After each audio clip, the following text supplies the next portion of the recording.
సూడు తెలంగాణ చుక్క నీళ్లు లేనిదాన సమైక్య రాష్ట్రంలో తెలంగాణ జలగోసను కళ్లకు కట్టిన పాట.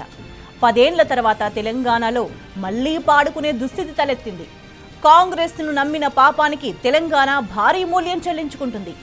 గత బీఆర్ఎస్ పాలనలో 1 కోటి ఎకరాల మాగాణమైన నేల ఇప్పుడు నెర్రెలు వారుతుంది. కాళేశ్వర జల విన్యాసం ప్రపంచాన్ని అబ్బురపరిచిన చోట నీటి యుద్ధాలు జరుగుతున్నాయి. నిండు యాసంగిలో కలకలలాడిన చెరువులు నేడు కలతప్పినాయి. జల పరవళ్లతో పుట్ల కొద్దీ రాసుల పంటలకు ఊతమిచ్చిన కాలువల్లో నేడు పల్లేర్లు మొలుస్తున్నాయి. అంగట్లో అన్నీ ఉన్నా అల్లుడు నోట్లో శని అన్నట్టు ప్రాజెక్టుల్లో నీళ్లున్న పాలకుల మూర్ఖత్వంతో అవి రైతులకు అక్కరకొస్తలేవు. కాంగ్రెస్ పాలన తెచ్చిన కరువుతో తెలంగాణ అల్లాడుతుంది. సూర్యుడు ఇంకా మండక ముందే చెరువులన్నీ వట్టిపోయినాయి. నెర్రెలిచ్చిన భూముల్లాగే రైతుల గుండెలు పగులుతున్నాయి. అప్పులు చేసి మరీ రైతులు వేస్తున్న బోర్లు వెక్కిరిస్తున్నాయి. తెలంగాణలో మళ్లీ రైతుల ఆత్మహత్యల కాలం దాపురించింది.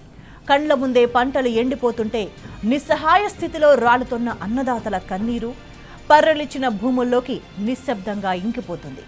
ఎవరు చేసిన పాపమిది?